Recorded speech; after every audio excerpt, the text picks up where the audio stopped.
विषयावर त्यांनी मराठवाडा विद्यापीठातून पदवी घेतलेली आहे.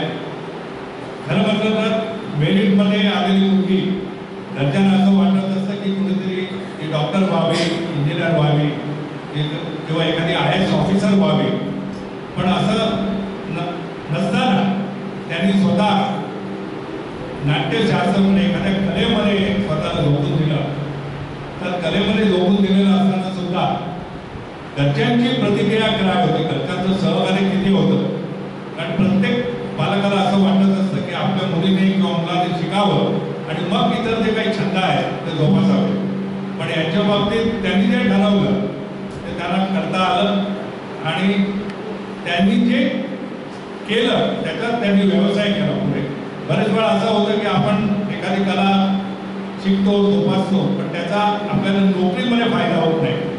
पण त्यांनी जे जोपासलं त्याच्यात त्यांनी शिक्षण घेतलं, पदवी घेतली नाट्यशास्त्र, त्याच्यातच त्यांनी आपलं व्यवसाय म्हणून केलं.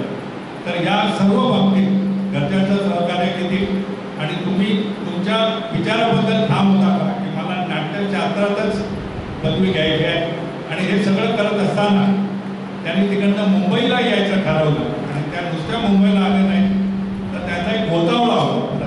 10-12 जण ते होते आणि जिगीषा नावाची त्यांची संस्था होती. या सगळ्याबद्दल त्यांचा जो प्रवास आहे औरंगाबादमधला त्यांचा, त्याच्यानंतर औरंगाबाद ते मुंबई आणि घरच्यांचं सहकार्य, घरच्यांचा पाठिंबा याच्याबद्दल त्यांनी सविस्तर बोलावं असतं. म्हणजे मी नाटक करत असते त्यावेळी जेव्हा भेटायला कोणी येतात प्रेक्षक त्यावेळी ते पहिल्यांदा कसं सांगतात, छान झालं तुमचं काम वगैरे वगैरे सगळं सांगतात. त्याच्यानंतर ते म्हणतात हां बरं हा माझा मुलगा आहे, त्याला काही येत नाही अभ्यासात वगैरे, घ्या की तुमच्याकडेच त्याला जाऊन वगैरे.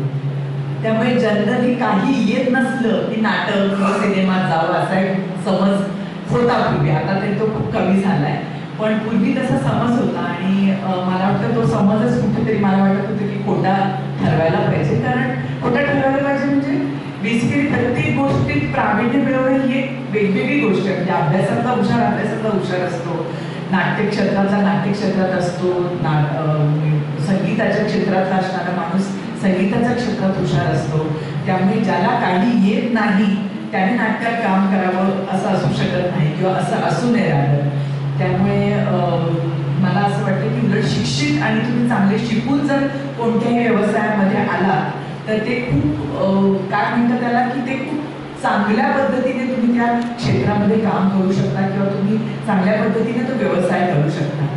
माझ्या घरच्याच्या बाबतीत पण मला असं वाटतं की मी जेव्हा 10वीला मेरिटमध्ये आले त्यावेळी नकळतपणे म्हणजे आईवडिलांना तर वाटत होतंच, माझे वडील डॉक्टर होते आणि आई शिक्षिका होती, त्यामुळे त्यांना नकळतपणे असं वाटत होतंच की मी यापैकी कोणत्या तरी फील्डमध्ये जावं. आणि मुख्य म्हणजे हुशार असल्यामुळे तर ते त्यांना अधिकच वाटत होतं. म्हणजे मला अजून आठवते माझा 10वीचा रिझल्ट लागल्यानंतर आमचे गणिताचे जोशी सर म्हणून आहेत ते आमच्या घरी आले होते आणि ते म्हणाले की काय तुमची मुलगी आर्ट्सला जाणार आहे, कारण मी 10वीत मेरिटमध्ये आल्यानंतर पण आर्ट्स घ्यायचं ठरवलं होतं. त्यामुळे त्यांना भयंकर आश्चर्य वाटलं, कारण गणितामध्ये माझं चांगली बुद्धी होती, तल्लक बुद्धी होती. त्यामुळे त्यांनी घरी येऊन विचारलं की हिला कसं काय तुम्ही आर्ट्सला जाऊन देताय किंवा हिचं तुम्ही कसंही करून मन वळवा आणि हिला सायन्सला घाला आणि एकदा सायन्सला घातलं की ती आपोआपच पुढे डॉक्टर किंवा इंजिनियर काहीतरी होईलच असं. पण मला फार महत्त्वाचा वाटतो तो क्षण, त्या क्षणी माझ्या आईवडिलांनी सांगितलं की नाही, तिला जे वाटतंय, तिनं जे ठरवलंय ते तिने करावं. म्हणजे त्यांच्या मनात त्यांना जो त्रास झाला असेल तो झाला असेल ना, की मी आता असं म्हणत नाही.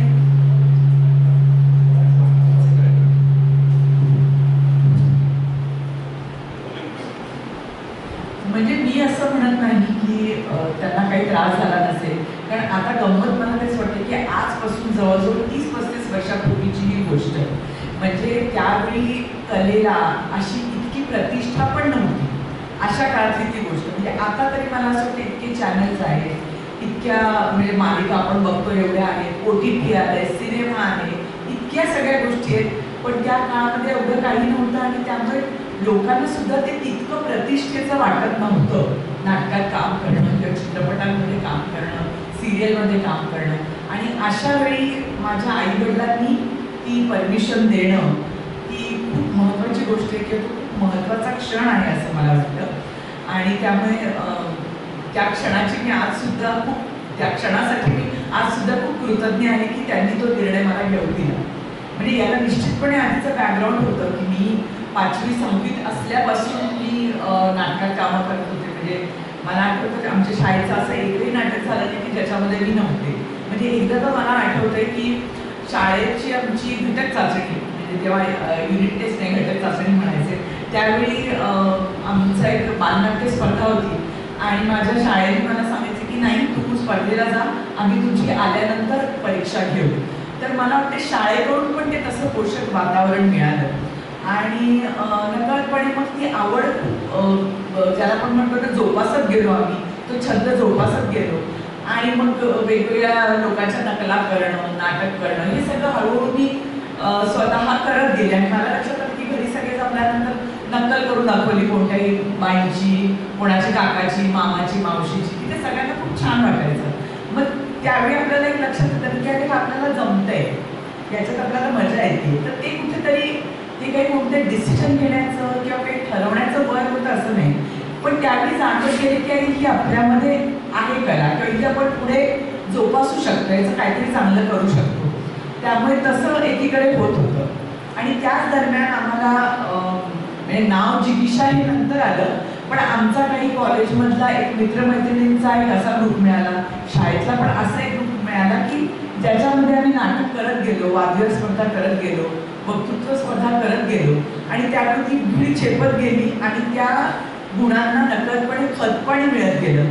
आणि हा प्रवास मला वाटतं हा माझा चालू असला तरी माझ्या आईवडील तो बघत होते आणि ते बघत असल्यामुळे त्यांना पण असं वाटतं की अरे ही नुसतीच म्हणत नाहीये, याला काहीतरी बेस आहे, तिला खरंच काहीतरी करायचं असेल तर तिला तशी आपण थोडीशी संधी द्यायला हरकत नाही. अर्थात आज घेऊन मी लगेच तेव्हा काही नाटकात करिअर करणार होते असं नाही, कारण तेव्हा मी औरंगाबादमध्ये शिकत होते आणि औरंगाबादमध्ये असं काही एवढं मोठं नाटकाचं किंवा सिनेमाचं कशाचं एक करिअर व्हावं असं काही नाही. आज आपल्याला या सगळ्या गोष्टी कम्पॅरेटिव्हली म्हणजे सोप्या वाटतात, पण तेव्हा आजपासून एक 30 वर्षांपूर्वी असं काही वातावरण नव्हतं. आणि त्यामुळे त्यांनी फक्त असं केलं की तू घे आर्ट्स आणि बघ तुला काय करावं असं वाटतं, तुला काही कॉम्पिटेटिव्ह एक्झाम्स पण पुढे द्यायचे असतील तर तू देऊ शकतेस किंवा नाटक पण साईड बाय साईड करायचं तर करू शकतेस. पण त्यानंतर मला जो जिगीषा नावाचा ग्रुप मिळाला आणि त्या नाटकाच्या म्हणजे जे तुम्हाला आता सगळ्यांना माहिती आहे, जो आता माझा नवरा आहे प्रशांत दळवी, चंद्रकांत कुलकर्णी दिग्दर्शन, प्रतिमा जोशी माझी बहीण, अभय जोशी, असे श्रीपाद पद्माकर जे आमच्या नाटकाचे प्रोड्युसर असतात, ती ही सगळी मंडळी आम्ही एकत्र आलो. म्हणजे आम्ही काम करत होतो, नाटकांमध्ये काम करत होतो, त्यामुळे एकत्र आमचे एक छंद असणारी माणसं एकत्र येतात तसं आम्ही एकत्र आलो आणि त्याला मग आम्ही जिगीषा हे नाव दिलं. आणि मग त्याच्या अंतर्गत आमची ॲक्टिव्हिटी सुरू झाली. ॲक्टिंग म्हणजे ज्याला आपण म्हणतो की नाटक करणं, नाटक वाचणं, नाटकाबद्दल बोलणं, एखादा चांगला चित्रपट बघितला तर तो का आवडला, का नाही आवडला, असं सगळं आमचं काम सुरू झालं. आणि मग त्याच्यानंतर आमचं औरंगाबादला ड्रॅमॅटिक्स डिपार्टमेंट आहे युनिव्हर्सिटीला. मग असं वाटलं की आपण जे करतोय ते कुठेतरी थेअरीच्या पातळीवरती, म्हणजे आपण नाटक करून बघतोय पण हे प्रॅक्टिकली करून बघतोय, पण ॲक्च्युली जी पूर्वीच्या लोकांनी नाटकं केलेली आहे त्याची काय थेअरी आहे, ती कोण मोठे लोक आहेत, त्याचा सगळ्याचा जर अभ्यास करायचा असेल तर आपण ड्रॅमॅटिक्स डिपार्टमेंट म्हणजे डिपार्टमेंट जॉईन करून त्यातला डिप्लोमा किंवा त्यातली डिग्री काहीतरी घेतली तर आपल्याला ते अजून चांगलं पडेल नाटक समजून घेण्याच्या दृष्टीने. म्हणजे अनेक नाटकं वाचली जातील, त्याबद्दल परीक्षा दिल्या जातील. आणि म्हणून मग आम्ही ड्रॅमॅटिक्स ची डिग्री म्हणजे डिप्लोमा कोर्स केला मी, कारण तो मला BA करत असताना मी तो सायमल्टेनियसली करू शकत होते, त्यामुळे तो डिप्लोमा कोर्स मी केला. आणि मग हळूहळू असं लक्षात आलं की आपण जे करतोय ते नाटक आता फक्त आपला एक भाग राहिलेला नाहीये, तर तो आता आपल्या अंगात एवढा भिनलाय आणि आपल्याला तो आता श्वास झाला आणि याच्याशिवाय आता आपल्याला राहता येणार नाही असं जेव्हा वाटलं त्यावेळी ठरवलं की आता याच्यामध्ये आपण करिअर करायचं. त्याच्यामुळे ती अशी हळूहळू घडत जाणारी ती प्रोसेस होती आणि मग पुढे नाटकात करिअर करायचं ठरवलं. आणि 1990ला मला वाटतं आपण औरंगाबाद सोडून मुंबईत आलो. हो. आणि आपण तिन्ही माध्यमामध्ये काम केलं आहे, रंगभूमी, दूरदर्शन, मालिका आणि चित्रपट. तर मुंबईत आल्यावर पहिलं आपण पुढे म्हणजे पहिलं रंगभूमीवर आला की दूरदर्शन, ऍक्च्युली कसं आहे ना, म्हणजे मी जेव्हा औरंगाबादला नाटकामध्ये काम करत होतो तेव्हा औरंगाबादला काही सांस्कृतिक वातावरण खूप चांगलं होतं. म्हणजे प्रशांत माझा नवरा जो आहे त्याचा भाऊ अजित दळवी, म्हणजे हे पण लेखक आहेत, तर त्यांची एक परिवर्तन नावाची संस्था होती. तर तिथे अनेक जण काम करायचे. पण मला असं वाटतं की त्यावेळी प्रशांतने आम्हाला सांगितलं की आपण आपली वेगळी संस्था यासाठी काढूया कारण ती सगळी थोडीशी म्हणजे वयाने जास्ती माणसं आहेत, त्यांच्या संवेदना वेगळ्या आहेत, त्यांची आवड वेगळी आहे आणि ते नोकरी सांभाळून नाटक करतात. आपण पूर्ण वेळ नाटक करतोय तर आपण आपल्या संवेदनाचं आपली आवड असणारं नाटक करायचं असेल तर आपल्याला आपली संस्था काढायला पाहिजे. आणि म्हणून आम्ही जिगिषा नावाची संस्था स्थापन केली आणि मग आम्ही त्याच्यात काम करायला लागलो. पण कालांतराने एक गोष्ट तेव्हा लक्षात आली की आता आपण सगळे लहान आहोत, आपण नाटक करतोय, सगळे आपलं खूप कौतुक करतात. म्हणजे औरंगाबादमध्ये याचं खूप कौतुक होत होतं कारण आमचा सगळा म्हणजे जवळपास एकूण 15 ते 20 वयोगटातला सगळा आमचा ग्रुप होता आणि एवढ्या लहान वयामध्ये आम्ही नाटक करत होतो त्यामुळे सगळ्यांची म्हणजे पाठीवर कौतुकाची थाप होती.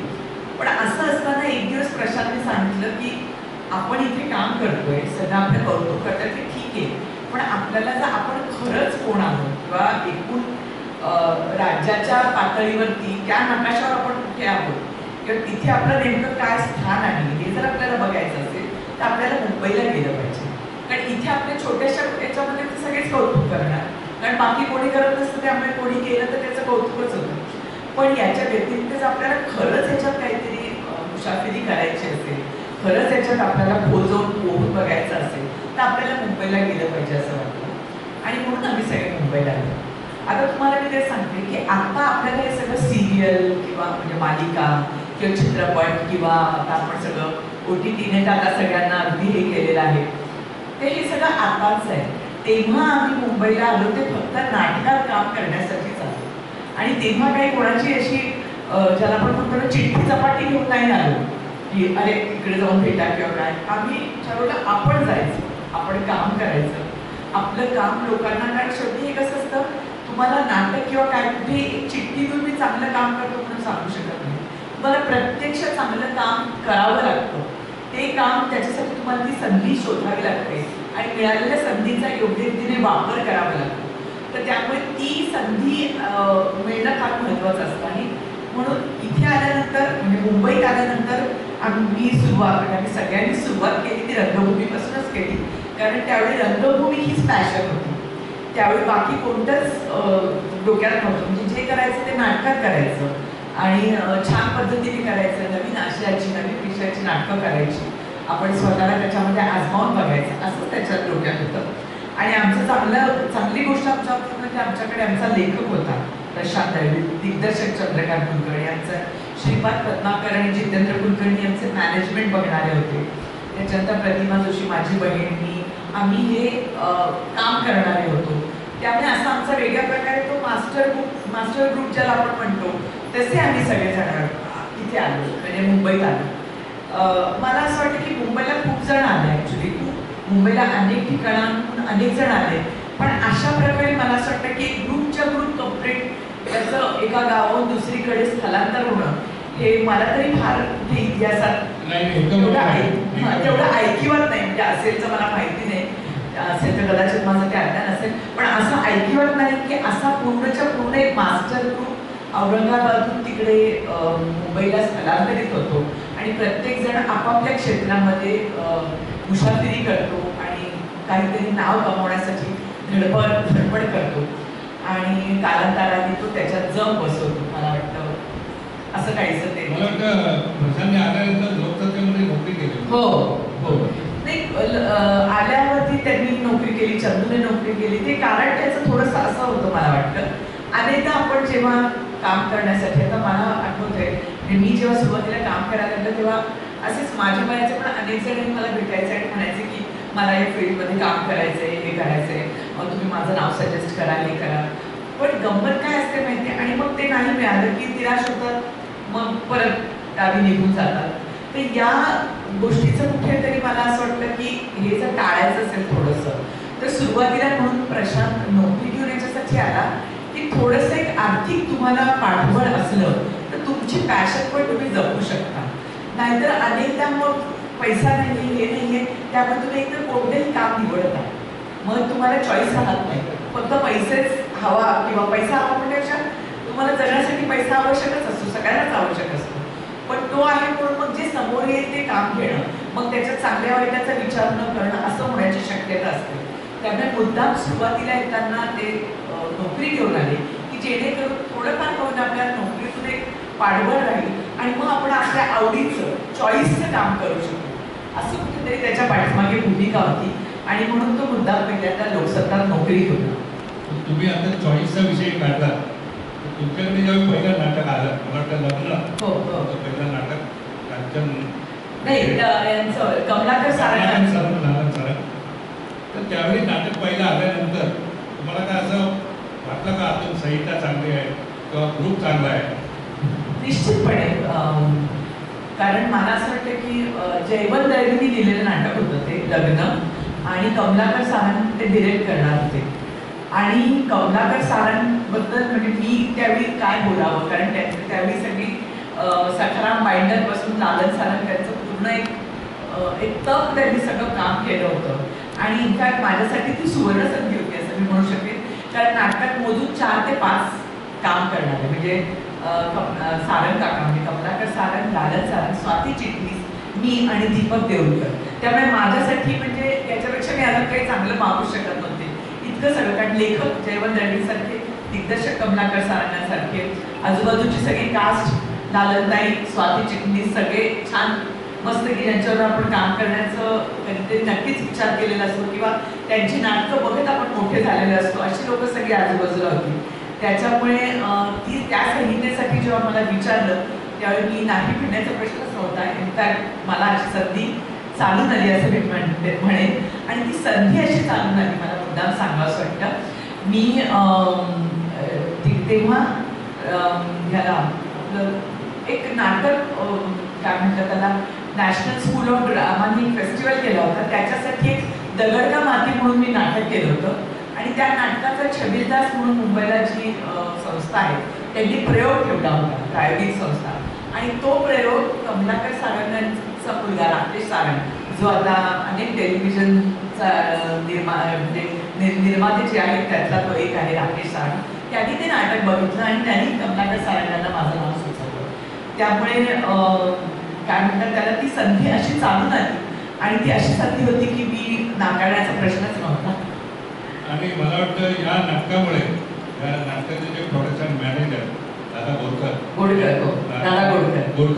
त्यांनी तुमचं नाव अधिकारी बदलता आणि त्यामुळे यांना त्यांचं नाव आहे घराघरातून, किंवा मी म्हणेन स्वयंपाकघरात सुद्धा यांचं नाव बसलेलं आहे.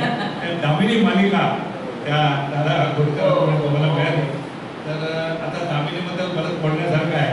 तर दामिनी मला वाटतं 1500 मालिका एपिसोड्स आणि पहिली व्यावसायिक मराठी मालिका, पहिली दैनंदिन मालिका, पहिली दैनंदिन मालिका ती म्हणजे त्याच्या आधी मला वाटतं हिंदीत आली होती किंवा त्याच बरोबर आली ते आठवत नाही मला. हिंदीमध्ये शांती आली होती, पण मराठीमध्ये तरी पहिलीच ती डेली सोप ज्याला आपण म्हणतो. आता आपण खूप अगदी सहजपणे डेली सोप म्हणतो, तेव्हा डेली सोप हा शब्दही माहिती नव्हता. म्हणजे मुद्दा सांगते मी तुम्हाला. लग्नाचे जे दादा गोडकर मॅनेजर होते त्यांनी म्हणजे त्यांना कांचन अधिकारी यांनी विचारलं, गौतम अधिकाऱ्यांनी कांचन अधिकारी विचारलं कि हम ऐसा एक सीरियल बना रहे, पत्रकार है वो लड़की और झुंझार पत्रकार है, तो उसके लिए कोई ऐसे चाहिए हमें कि जिसके मतलब आंखों में अंगार होगा, ऐसे होगा. तो तेव्हा दादा गोडकरांनी ते नाव सुचवलं होतं त्यांना आणि त्यांनी मला भेटायला बोलवलं आणि डायरेक्टली मला सांगितलं की या डेटला आपल्याला शूटिंग करायचं आहे किंवा पायलट एपिसोड बनवले जायचे, म्हणजे पहिल्यांदा 2 एपिसोड शूट करायचे असं त्यांनी मला सांगितलं. पण तेव्हा 2 एपिसोड शूट करायचे तेव्हा ते मला हे म्हणाले नाही, तेव्हा असं होतं 13 एपिसोडची ती मालिका असणार, 13 भागांची. तर मी ती माझे 2 भाग शूट केले. 2 भाग शूट केल्यानंतर मध्ये बराच काळ गेला असा थोडासा, आणि मग नंतर एक दिवस मला कांचनचा फोन आला आणि मला म्हणाले की आपण आता ना त्याचे 52 भाग करतोय वगैरे असं. म्हणजे बापरे 52 भाग का, म्हणजे 52 भाग म्हणजे तेवढी कमिटमेंट पण थोडी जास्ती असते ना. म्हणजे त्यावेळी माझे 4 चौघी नाटक चालू होतं, त्याच्यामुळे मी म्हटलं हो का, बरोबर असं सगळं. आणि म्हटलं ठीक आहे बघूया, आपण सगळे टाइम टेबल ठरवूया वगैरे. त्यामुळे ठीक आहे. आणि मग एक काही दिवस परत मध्ये गेले आणि त्याच्यानंतर त्या मला परत एकदा फोन आला आणि मला म्हणे की बरं आता आपल्याला ना ती डेली सोप करायची. म्हटलं म्हणजे डेली सोप म्हणजे? म्हणे डेली सोप म्हणजे दैनंदिन दररोज दिसणार. तर म्हणजे दररोज दिसणार तर शूटिंग कधी करायचं? म्हणजे मला आता हे सगळं आपल्याला इतकी सगळ्या गोष्टींची एवढी सवय झाली आहे की त्या मालिका दररोज दिसणं हे करणं. पण म्हणजे दररोज दिसणं असेल तर आपण, कारण तेव्हाचा जमाना असा होता की तुम्ही 13 भागांच्या मालिका आणि एक एपिसोड शूट करण्यासाठी सुद्धा 3-3 दिवस घेतले जायचे. म्हणजे अशा पद्धतीने तो शूट व्हायचा. त्यामुळे मला असं झालं की दररोज दिसणार असेल तर आपण ते शूटिंग कधी करायचं त्याचं? तर त्यामुळे ते मला माहिती, मी सांगते तुला, तू ये बघूया आपण, हे सगळं नवीनच आहे आणि आपल्याला हे ट्राय करायचं आहे सगळं. आणि मग त्यांनी मला बोलवलं आणि सांगितलं की असं असं आहे, आपण छान मोठे मोठे शॉर्ट्स लावायचे, ते लावायचे, तसं तसं. आणि मग त्यांनी असं सांगितलं म्हणजे मला एकीकडे ते योग्य वाटत होतं, पण दुसरीकडे मला असं वाटत होतं त्यांनी सांगितलं की दुपारी ती मालिका दाखवणार. मला प्रश्न पडला की तेव्हा कारण 7:30 नंतर सगळ्या मालिका लागायच्या संध्याकाळी. पण 4:30 वाजता बघणार कोण ती मालिका? कारण आता हे दुपारी रात्री कधीही मालिका लागतात आणि कधीही बघितल्या जातात. पण मी मुद्दाम त्या काळाचा मुद्दाम तुम्हाला सांगते की त्या काळात स्थिती तशी होती. तर मी म्हटलं की दुपारी नाही बघणार हो कोणी. आणि मी मला म्हटलं ठीक आहे, होतील 100 भाग कसे कसे आणि थांबतील ते वगैरे असं. आणि असं विचार करून मी ते शूटिंगला आम्ही सुरुवात केली. म्हणजे शूटिंगला सुरुवातही इतकी उशिरा केली आम्ही. म्हणजे मला आठवते की 2 ऑक्टोबर गांधी जयंतीच्या दुसऱ्या दिवशी, म्हणजे 3 ऑक्टोबरपासून ती मालिका सुरू होणार होती आणि आम्ही कसं बसं सप्टेंबर 8ला त्या शूटिंगची सुरुवात केली होती. त्यामुळे मी अगदी म्हणजे असं त्याच्यात होते की आता हे कसं सगळं होणार आहे आणि काय नाही वगैरे. आणि ती मालिका सुरू झाली आणि म्हणजे अक्षरशः 15 दिवसाच्या आत म्हणजे मला पत्रच यायला सुरुवात झाली डायरेक्ट की आम्ही ती मालिका बघतोय आणि आम्हाला कशी आवडते. म्हणजे माझं कधी कधी असं म्हणतात ना, आपले सगळे आपण जे ठरवलेले आडाखे खोटे ठरवणारे ती मालिका होती.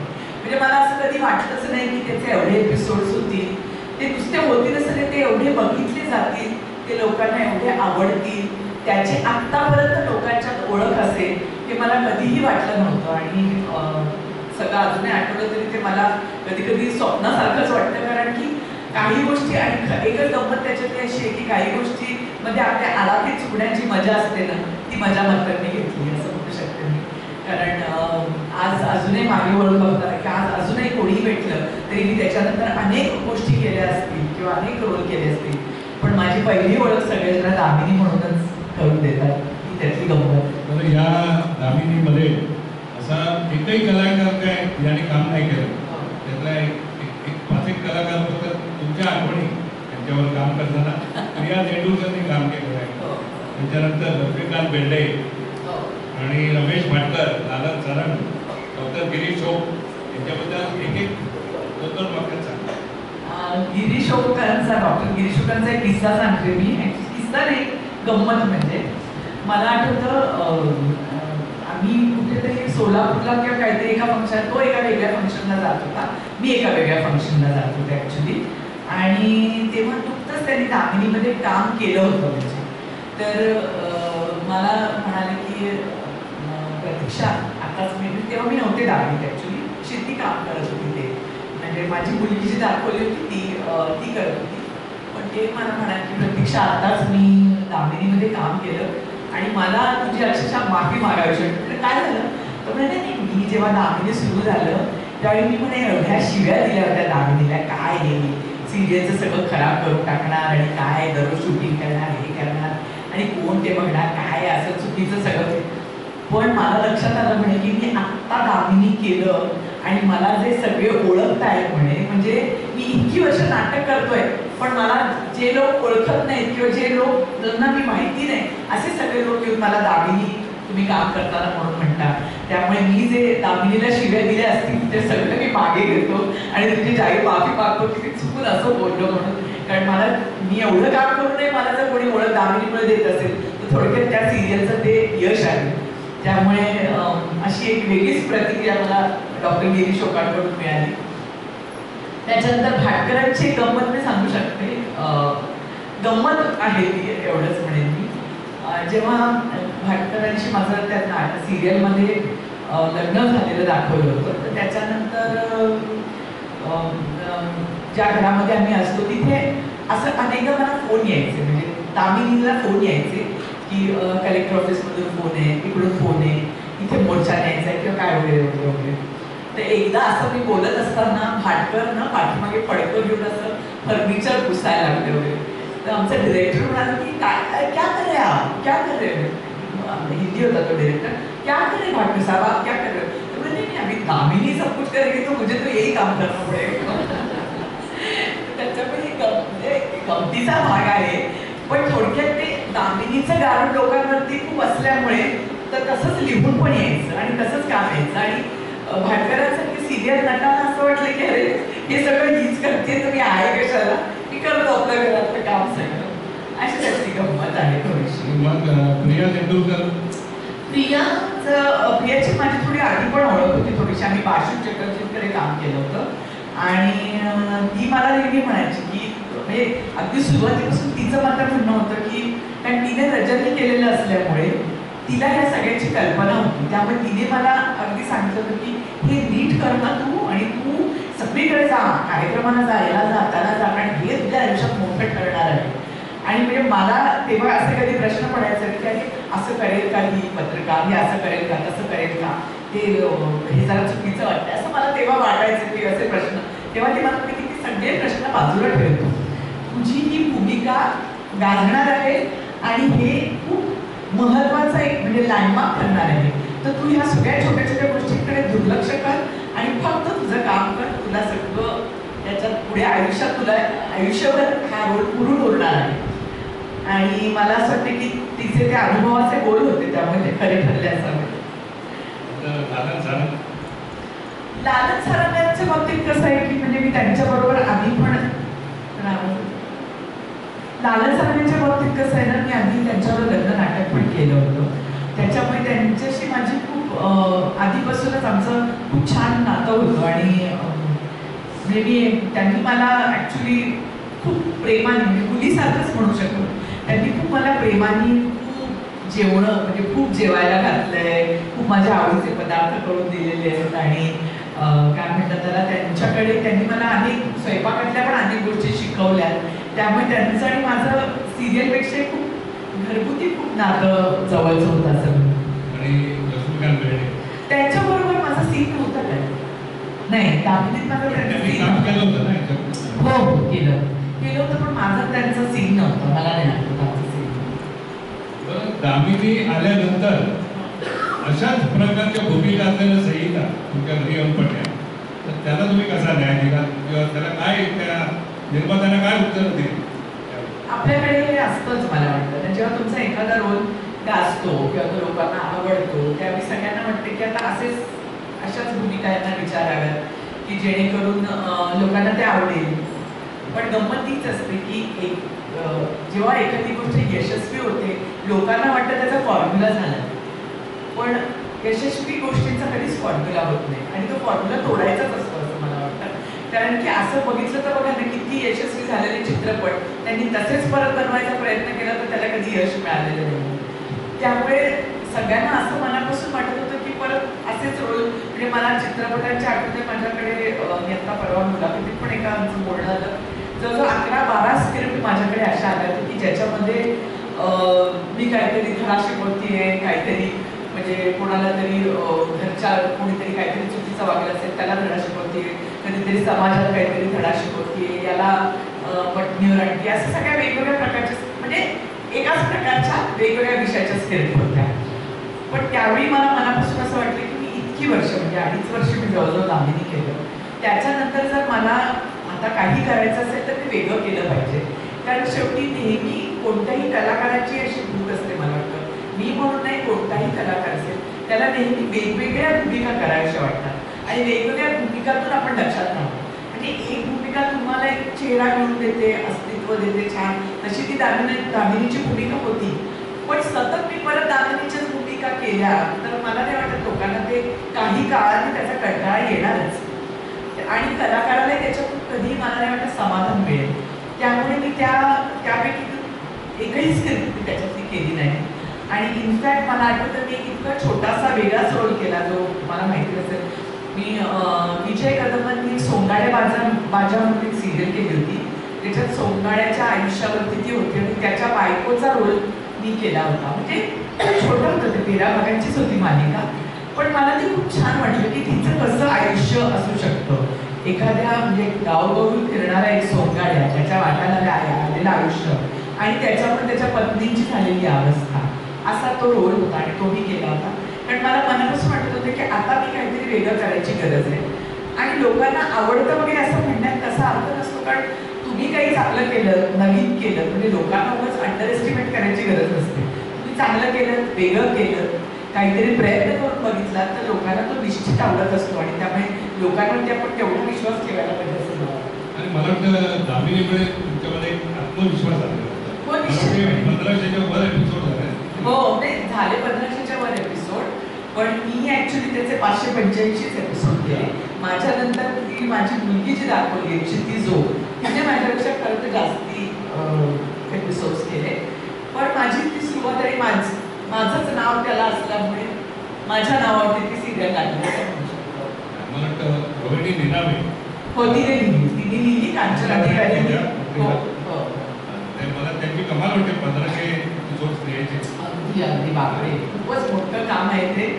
म्हणजे आपण ह्या असं काय लिहिलं आपण म्हणणं खूप सोपं असतं, पण एक मालिका जवळजवळ 5-7 वर्ष अशी चालवणं आणि तिने ती म्हणजे कांचन अधिकारी आमच्या दिग्दर्शिका आणि ती रोहिणीने ते सगळा त्याचा तो कथा विस्तार स्क्रीन प्ले सगळं करणं ही खूप मोठी गोष्ट आहे. म्हणजे आयुष्याचा खूप मोठा भाग तिने त्याला दिला असं आपण म्हणू शकतो. आणि ती मला अजूनही काही सांगते की प्रतीक्षा तेव्हा आपण दामिनी केली, पण आज मी अनेक मालिका लिहितानाही वेगळ्या प्रकारे दामिनीच लिहिते, कारण की ती इतकी अशी छान व्यक्तिरेखा मी उभी केली. तिचं म्हणणं आदर्श, त्याचेच काहीतरी गुण घेऊन मी पुढे मालिका बनवते, त्याच्यातलंच काहीतरी एक रूप असतं, त्याच्यातलंच काहीतरी. त्यामुळे मी आज दामिनीनंतरही पुढे दामिनीच लिहिते असं ती म्हणाली. तर खूप इतिहासाचा असेल तर थोडंसं तुम्ही काही त्या अनुषंगाने तसं वाचन करू शकता, त्या कालखंडाचं वाचन किंवा त्या कालखंडामध्ये असलेली सामाजिक स्थिती असेल, तेव्हाचे कॉस्ट्यूम, म्हणजे खरं तर हे करायला सगळे डिपार्टमेंट असतात. म्हणजे कॉस्ट्युमचं वेगळं डिपार्टमेंट असतं, त्याच्यात म्युझिकचं वेगळं असतं, भाषेसाठी हल्ली काम केलं जातं, म्हणजे तुमची कोणती भाषा आहे त्याच्यासाठी केलं जातं. त्यामुळे सगळ्यासाठी वेगवेगळी डिपार्टमेंट असतात. पण तरीही मला वाटतं की आपली भूमिका करताना आपल्याला त्या सगळ्याचा एक अंदाज असणं गरजेचं असतं आणि म्हणून आपण ते वाचन करणं गरजेचं असतं.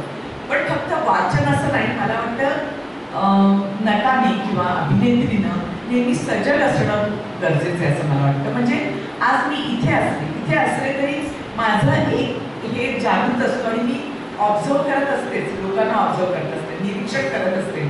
त्यामुळे तुमची निरीक्षण शक्ती, तुमची कल्पनाशक्ती आणि ज्याला आपण म्हणू की काय म्हणतात त्याला, निरीक्षण आणि इमॅजिन करून तुम्ही ती एखादी भूमिका करत असता. म्हणजे आज मी एखादी कामवालीची भूमिका करत असेल तर मला काही तिला भेटायला जायची गरज असते. अनेकदा आपण आपल्या कामवाल्या बायका असतात त्यांना बघतच असतो, ते थोडंसं अधिक सजगतेने बघण्याची गरज असते. म्हणजे त्यांचं उठणं, त्यांचं बसणं, बोलणं, त्यांची मानसिकता, म्हणजे ह्या सगळ्या गोष्टी मला असं वाटतं ना तुम्ही तुमच्या ऑब्झर्वेशनमधून उभं करणं, म्हणजे त्यांच्या निरीक्षणातून त्या तुम्ही अवगत करण्याची गरज असते.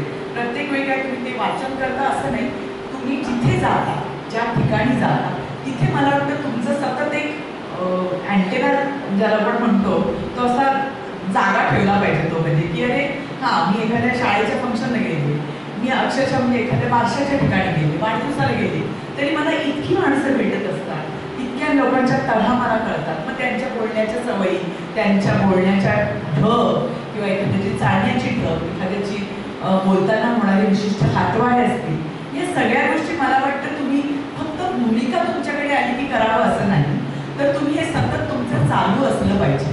तुम्ही जेव्हा हे असं चालू ठेवता त्यावेळी मग जेव्हा भूमिका तुमच्याकडे अशी अचानक येते त्यावेळी मग या सगळ्या आयुधांचा तुम्ही वापर करता मला असं वाटतं. आणि ही तर तुमची सगळ्यात जास्त हे आहे, जसं म्हणजे निरीक्षण शक्ती आणि तुमची कल्पनाशक्ती, या सगळ्या गोष्टी तुमच्या वापरणं. म्हणजे एखादी भूमिका अशी असू शकते की जी तुम्ही पाहिलेलंच नाही, मग अशा वेळी तुम्ही तुमची कल्पनाशक्ती वापरणं गरजेचं असतं, की म्हणजे त्या भूमिका तुम्ही अनेकदा कुठेतरी एखाद्या सिनेमात पाहिलेली असते, कुठेतरी ज्याला आपण म्हणतो की पुस्तकात वाचलेली असते, मग त्या कसं करतील हे इमॅजिन करणं. तर असं मला वाटतं थोडंसं या पद्धतीने अभ्यास करणं गरजेचं असतं. म्हणजे आता तुम्ही मगाशी जिजाऊंचा उल्लेख केला ना, आता जेव्हा मला जिजाऊंच्या भूमिकेसाठी विचारलं त्यावेळी पहिल्यांदा मला कळत नव्हतं ती भूमिका करावी की नाही. कारण मला असं वाटत होतं की ती जी भूमिका होती त्या सिरियलमधली जिजाऊंची भूमिका ही शंभू महाराजांची आजी अशी ती भूमिका होती. म्हणजे मला असं वाटत होतं की जिजाबाईंचं सगळं जे कर्तृत्व आहे ते शिवाजी महाराजांना घडवण्यात आहे. त्यामुळे मला वाटलं की मी ही भूमिका केली तर त्याच्यात काही वाव आहे का, त्याच्यात काही मला करायला मिळणार आहे का. आणि शिवाजी महाराजांच्या आयुष्यामध्ये जिजाबाईंच्या भूमिकेचं जे होतं ते बऱ्याचदा रंगवून झालेलं आहे, अनेकांनी रंगवून झालेलं आहे. आणि ते कर्तृत्व आणि पुस्तकांमधून आलेलं आहे, सगळं झालेलं आहे. तर त्यामुळे मी जरा पहिल्यांदा ते करताना मला जरा साशंक होते की हे करावं की नाही. पण मग आमचे जे लेखक होते त्या मालिकेचे प्रताप गंगावणे म्हणून, त्यांनी मला इतकं छान सांगितलं की ही शिवाजी महाराजांच्या आईची भूमिका नाही आहे, ही शंभू महाराजांच्या आजीची भूमिका आहे.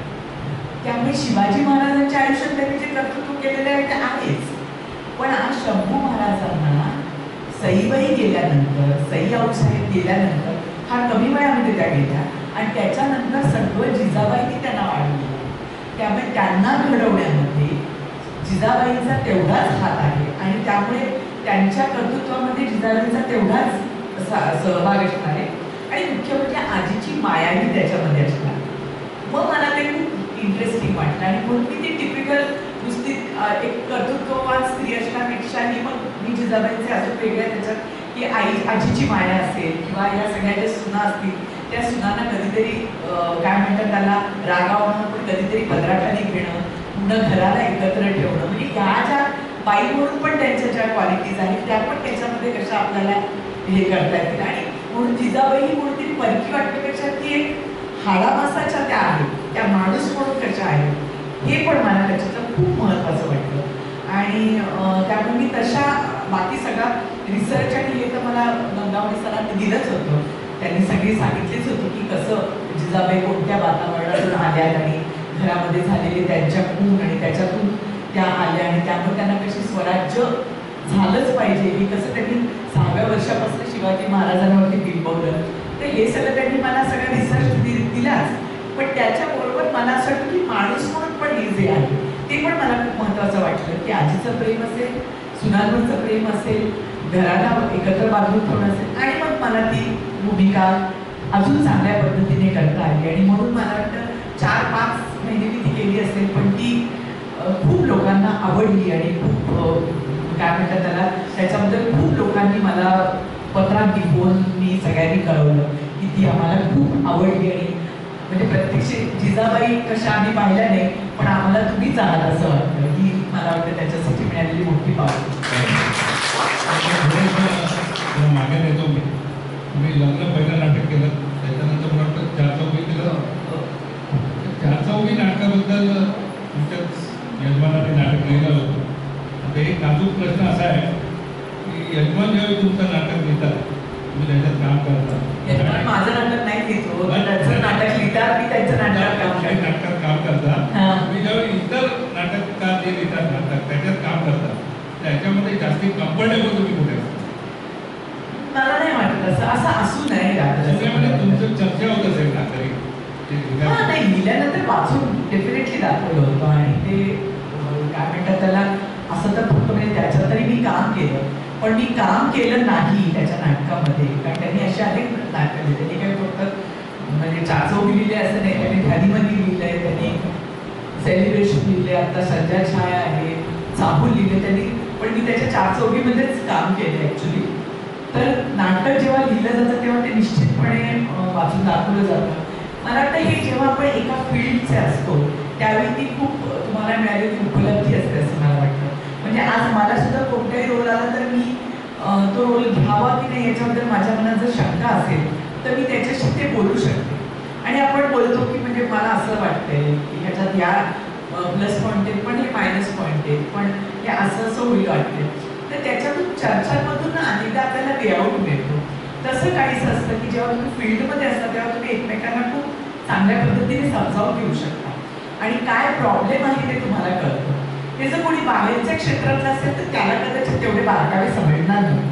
त्याच्यामुळे मला नेहमीच असं वाटतं की एका क्षेत्रातलं असेल तर ते खूप चांगलं असतं दोघांच्या वाढीसाठी आणि दोघांच्या विकासासाठी असं मला वाटतं. त्यामुळे तो जेव्हा नाटक लिहितो त्याची प्रक्रिया पूर्ण होते त्यावेळी तो निश्चितपणे आम्हाला वाचून दाखवतो. मलाच काय आमच्या ग्रुपमध्ये जिगिशामध्ये तो पूर्ण वाचून दाखवतो कारण ते वाचून दाखवल्यामुळे आणखीन एक त्याला पण एक तिसरा अँगल मिळतो.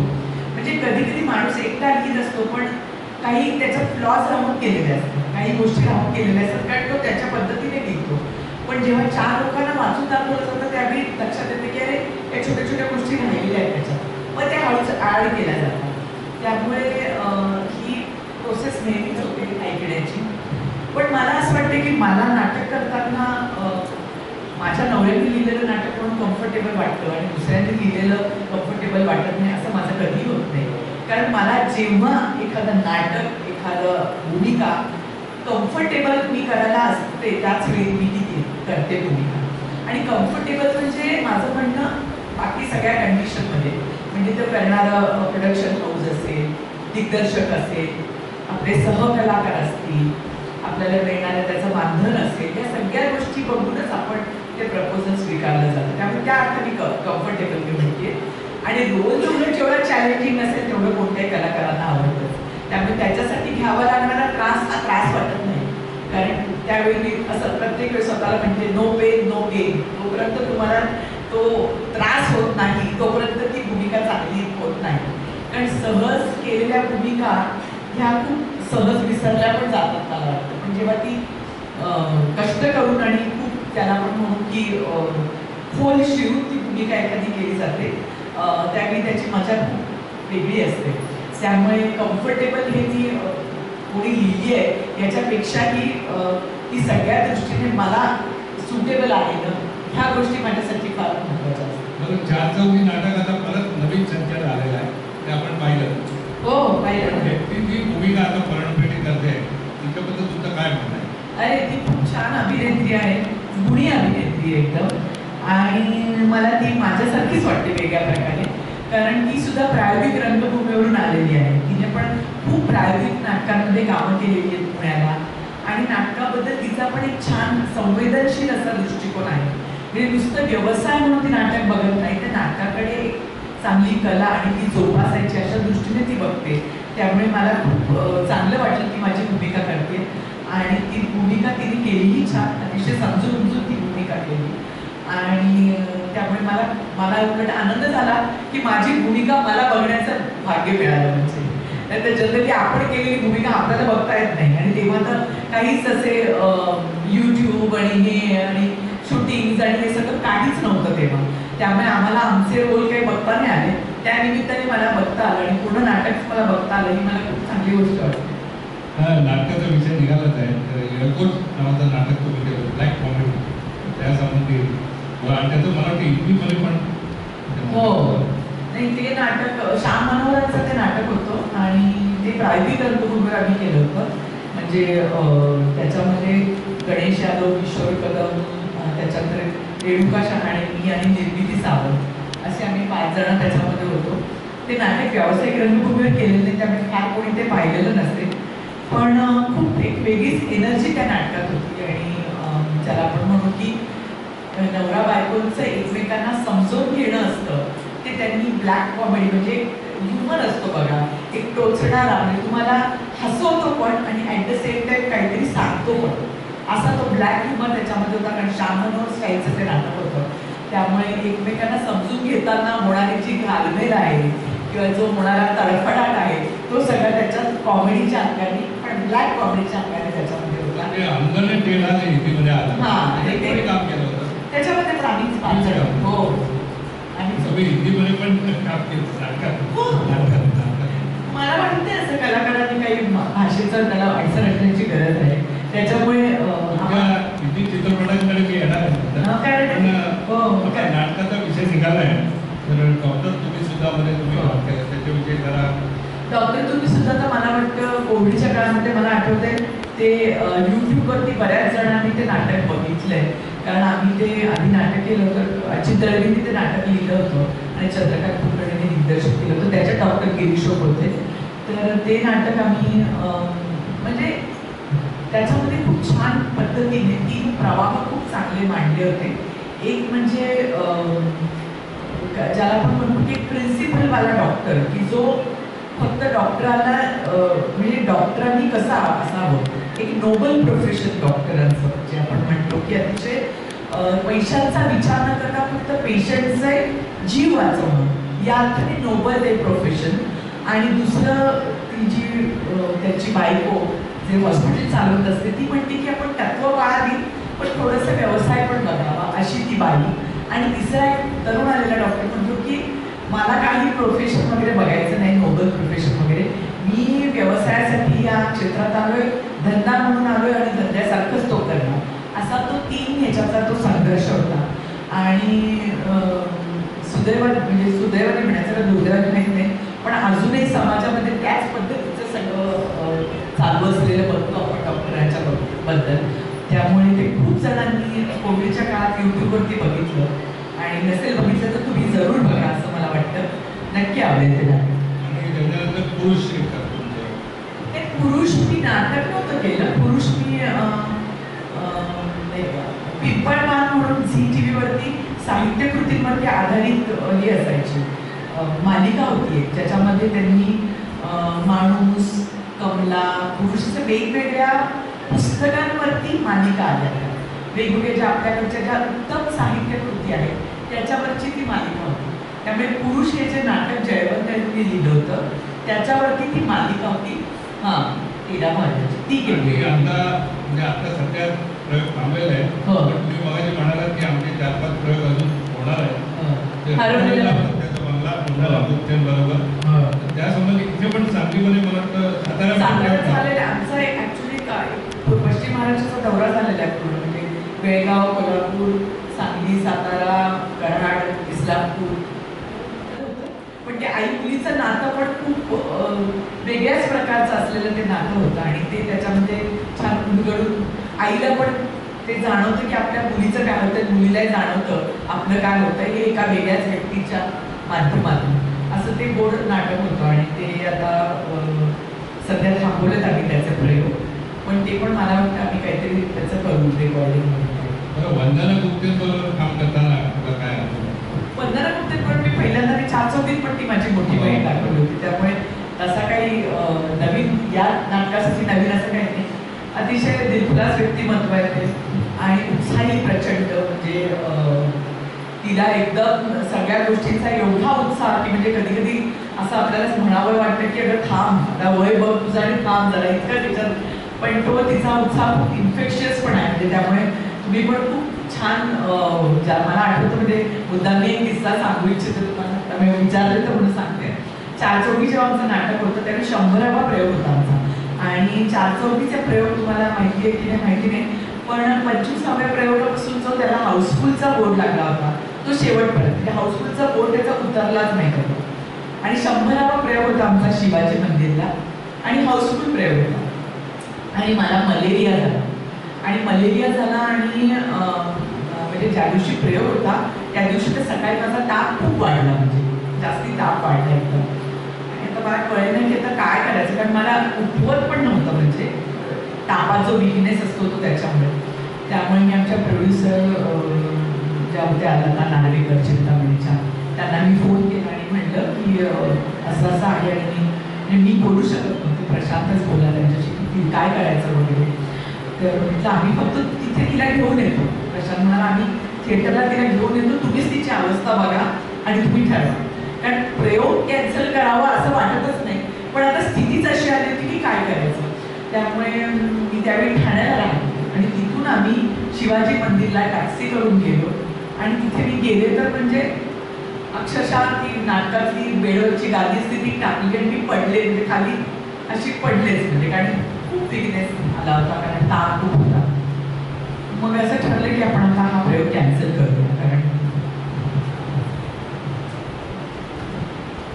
हॅलो, आवाज? हॅलो, कमीच करा आवाज. मग कमी करा आवाज. हॅलो, येत आहे ना आवाज? खूप तर आम्ही असं याच्यात होतो की आता आपण हे कॅन्सल करायचं आता प्रयोग, म्हणजे अनाउन्समेंट करायची की असं असं काही आजारी असल्यामुळे नाही होतं.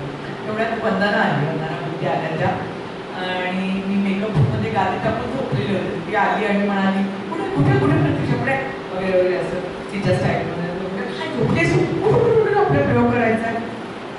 नाही का, शक्य नाही होणार, काय शक्य नाही होणार, काम करा. तिने डॉक्टरला फोन केला कोणत्या तरी, आणि मला किंवा डिस्प्रिन वगैरेची गोळी होती काहीतरी, पाण्यात घातली. मला म्हणजे घे आणि आपल्याला प्रयोग करायचा. वाटलंच तर तू या एका कपड्यावर कपडा चेंज करू नकोस, काही नको करूस, पण आपण सांगूया आजारी आहे आणि आपण तो प्रयोग करूया.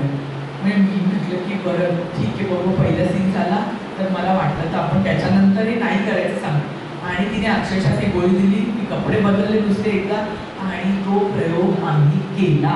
म्हणजे लोकांनी, मला हे वाटतं हे फक्त ती होती आणि तिने मला सांगितलं की हे करायचं आहे आपल्याला, आणि तू आयुष्यभर तुझ्या लक्षात राहील, तू करशील तर, आणि लोकांच्या लक्षात राहील की काय हाऊसफुल प्रयोग समोर तिकडे. आणि मला प्रयोग करणं म्हणजे केवळ अशक्य होतं, आणि तिने मला उठवलं, एका औषध घे आणि चल आपण प्रयोग करू. आणि आम्ही तो प्रयोग केला आणि उत्तम प्रयोग झाला, आणि लोकांच्याही डोळ्यात अक्षरशः पाणी होतं त्याच्यामुळे. पण असे हे खूप छान अनुभव आमच्या, काय म्हणतात त्याला, आमच्या आयुष्यात आलेल्या खूप छान आठवणी असतात, आणि त्या खूप कलाकाराला मला वाटतं एनर्जी देतात, आणि तुम्हाला चांगलं काही करण्याची, अजून काहीतरी करण्याची एक त्याच्यामुळे प्रेरणा मिळते, मला असं वाटतं. कारण शेवटी रसिक समोर असणं आणि रसिकांनी तुम्हाला पावती देणं, याच्या इतकं कोणतं वेगळं टॉनिक कलाकाराला असू शकत नाही. मला तुम्हाला एक, तुम्ही आता विषय काढला म्हणून आठवण सांगतो. बालगंधर्वांचा जो सौभद्राचा प्रयोग होता, त्याच दिवशी त्यांच्या मुलीचं निधन झालं, 2 वर्षाची. तरी सुद्धा तो प्रयोग त्यांनी केला, आणि घरी आल्यानंतर त्यांनी अंतिम संस्कार केले. म्हणजे कलाकाराला आपली सुद्धा दुःख घरी ठेवून भयंकर आहे ते, पण ते कधी कधी त्याच्यातून जावं लागतं. त्याला काही इलाज नसतो. आता मी आपल्या जे मराठी चित्रपट आहेत, आपण त्याच्याकडे वळणार आहे. मला वाटतं पहिला आपण पुरुषोत्तम बेर्डे याच्याकडे केलेला चित्रपट, 1 2 4 बरोबर ना? तर त्या संबंधी म्हणजे पहिलेच तुमचा मराठी चित्रपट, आणि पुरुषोत्तम बेर्डे अरुंधती कलाकार आहेत ते. पण ॲक्च्युली मी खरं म्हणाल तर मी पहिला माझा चित्रपट हा सुरवंता म्हणून आहे, रामदास फुटाण्याने दिग्दर्शित केलेला, आणि तो आला मला आता आठवत नाही, बहुतेक मला वाटतं 1 4 पहिल्यांदा आला, आणि केला आम्ही सुरवंता पहिल्यांदा, असं काहीतरी आता मला एकदम आठवत नाही. पण मला असं वाटतं की मी जेव्हा सिनेमा करायला लागले, म्हणजे मी जेव्हा इंडस्ट्रीत आले, त्यावेळी चित्रपटांमध्ये ना खूप काय म्हणतो त्याला आपण, लक्ष्मीकांत बेर्डे किंवा अशोक सराफ आणि ही मंडळी कार्यरत होती. त्यामुळे त्यांचे विनोदी चित्रपट हे त्यावेळी खूप चालू होते, आणि त्यामुळे मी फार त्या चित्रपटांमध्ये तितकी रमले नाही असं म्हणू शकतो. कारण त्यावेळी नेमकं उलट टेलिव्हिजन हा नवा येत होता, आणि टेलिव्हिजनमध्ये खूप चांगले प्रयोग होत होते, आणि तिथे खूप चांगले विषय येत होते, चांगले कॅरेक्टर्स येत होते. त्यामुळे मी तिथे त्यावेळी म्हणजे ते फार चित्रपट नाही केले असं मी म्हणू शकते. कारण तेव्हा खूप ते कॉमेडी आणि असे की ज्याच्यात फक्त त्यांनाच खूप ज्याला आपण म्हणू त्यांची कॉमेडी आणि या अंगाने सगळे चित्रपट लिहिलेले होते. त्यामुळे ते फार मी केले नाही. पण मी असे 1 2 ज्याला आपण 1 4 सारखा असेल किंवा अजून आठवत नाही मला, तर मी नाहीच केले फार तसे. मी जे केले चित्रपट ते मी भेट केला, मी कथा प्रधान केले, कथा प्रधान मोकळा श्वास सारखा चित्रपट असेल की ज्याच्यामध्ये गंभीर विषयाची हाताळणी केलेली आहे, भेट सारखा चित्रपट, एवढं साहवा सारखा चित्रपट आहे, सरकारनामा सारखा चित्रपट, तुकाराम आहे.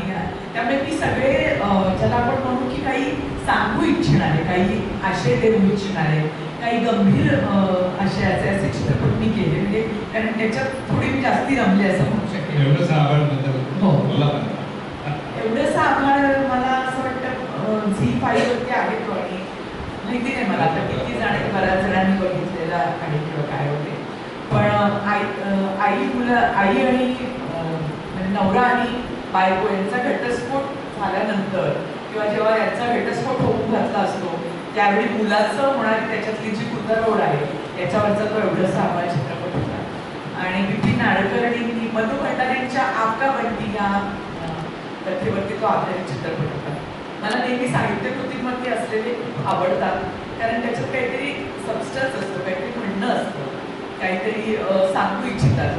त्याच्यामुळे तसा तो एवढासा आवाज चित्रपट होता. आणि त्याच्यामध्ये अशोक शिंदे आणि हर्ष छाया जो हिंदीत पण काम करतो असे ते माझे सगळे सहकारी होते. आणि विपिन नाडकर्णींनी तो डिरेक्ट केला होता आणि त्याला त्या वर्षी सगळी बक्षीस होती. त्या वर्षी बरीच सगळी बक्षीस मिळाली.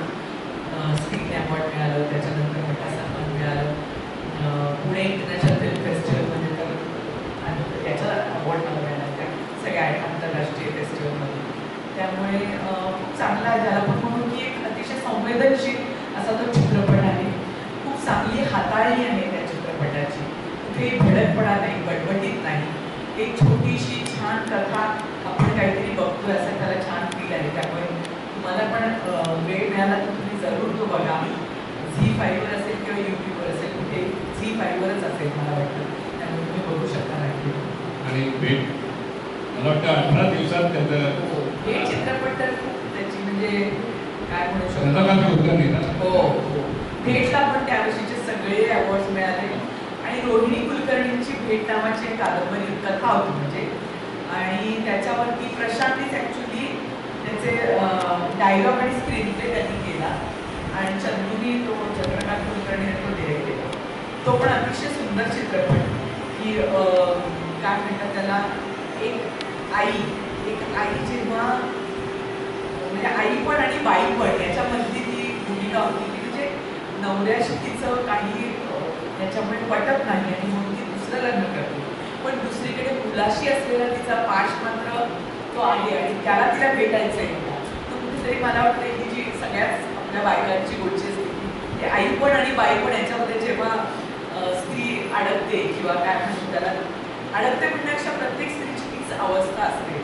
तर त्याच्याबद्दलचा तो चित्रपट आहे आणि खूप छान त्याची पण हाताळणी होती. अतुल कुलकर्णी, तुषार दळवी, श्रेयस तळपदे अशी सगळी मस्त, उमेश कामत, प्रिया बापट, वंदना कुटे, दीपा श्रीराम, सगळी उत्तम कलाकारांची फौज होती त्याच्यामध्ये. मला वाटतं प्रभातमध्ये रौप्य महोत्सव झाला. हो, त्याचा रौप्य महोत्सव प्रभातला झाला. सिटी लाईटचे 100 दिवस झाले आणि मुख्य म्हणजे त्या वर्षी त्या चित्रपटाला सगळी बक्षिसं मिळाली आणि खूप छान त्याची पण हाताळणी उत्तम होती.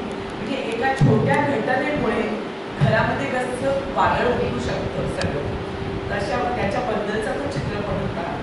जर इथे अनेकांनी बघितला नसेल तर तो जरूर बघावा. एक छान अनुभव देणारा आणि अतिशय विटणारा असा तो चित्रपट. म्हणजे मेलोड्रामा अजिबात नाही, उलट अत्यंत वास्तवतेने विटणारा असा तो चित्रपट. त्याच्यानंतर मी सरकारनामाकडे वळणार आहे. त्याचा जो प्रीमियर झाला तो मेट्रोमध्ये झाला होता. खरं तर मेट्रोकडे मराठी चित्रपटाचे प्रीमियर होत नाही आणि मेट्रोचं एक वैशिष्ट्य असं आहे की तिकडे शुक्रवारी चित्रपट रिलीज होत नाही, तर गुरुवारी होतो मेट्रोमध्ये.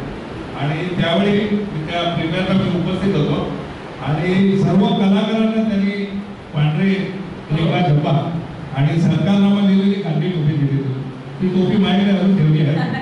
किती वर्ष झाली माहीत नाही मला, पण हे एक आठवण सरकारनामा लिहिलेली तर प्रीमियरला मी आलेलो, तर त्याच्याबद्दल थोडंसं बोला. सरकारनामा हा पॉलिटिकल फिल्म ज्याला आपण म्हणतो त्याची होती. म्हणजे खूप पूर्वी सिंहासन वगैरे झाले होते चित्रपट, पण आपल्याकडे मराठीत फार अभावानेच पॉलिटिकल फिल्म्स आल्या. म्हणजे राजकारणावरती फार चित्रपट निघाले नाही. उत्तम असा सिंहासन निघाला होता आणि मग त्याच्यानंतर अजय झणकर म्हणून आहेत, तर त्यांनी हा चित्रपट लिहिला. तर त्यांचा खूप या विषयावरचा अभ्यास होता.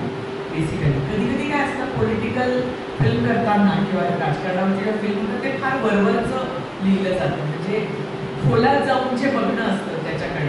कारण आपण पण नेहमी बाहेरूनच बघतो ना राजकारणाकडे, आपल्याला आतलं खूप तसं माहिती नसतं. पण ते स्वतः मार्केट मिशनरीज म्हणून त्यांची एजन्सी होती आणि त्यांचे खूप राजकारण्यांची खूप खूप जवळून संबंध आले होते. त्यामुळे त्यांनी तो चित्रपट लिहिला होता आणि त्यामुळे त्या विषयाला इन्साईट होतं, म्हणजे आतलं सगळं त्याच्यामध्ये होतं आणि त्यामुळे त्यांनी तो चित्रपट लिहिला होता आणि त्यामुळे त्याच्यामध्ये खूप अस्सलपणा होता आपण म्हणू शकतो.